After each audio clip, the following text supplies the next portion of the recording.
ஒரே ஒரு experiment. Just 5 டேஸ்ல ஒரு கிளாஸே ஒரு கல்ட்டா மாறுச்சுனா எப்படி இருக்கும்? Let's talk about the third wave. 1967 Cubberley high school. Ron ஜோன்ஸ்னு ஒரு டீச்சர் அவர் ஸ்டூடெண்ட்ஸ்க்கு ஒரு லெசன் சொல்லி தரணும்னு யோசிச்சார். How did people follow Hitler? Day 1 rules. Sit straight. Mister Johnson தான் கூப்பிடணும். 3 வேர்ட்ஸ்லாம் ஆன்சர் பண்ணணும். டே 1 ரொம்ப சிம்பிளாக தான் ஸ்டார்ட் ஆச்சு. மூவ்மெண்ட்க்கு தேர்ட் வேவ்னு பேர் வச்சாங்க. ஸ்பெசிஃபிக்காக லோகோ, ஸ்பெஷலாக சல்யூட் இதெல்லாம் கிரியேட் பண்ணாங்க. சடனாக மூவ்மெண்ட்டில் இருக்க ஸ்டூடெண்ட்ஸ் எல்லாம் சுப்பீரியராக ஃபீல் பண்ண ஆரம்பிச்சாங்க. டே 4 where things went out of control. 30 students start ஆனது 200+ ஸ்டூடெண்ட்ஸ் வரைக்கும் போச்சு.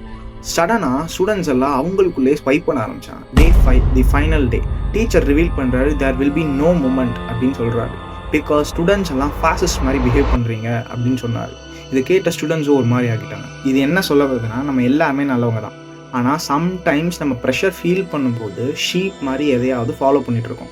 So we have to question everything.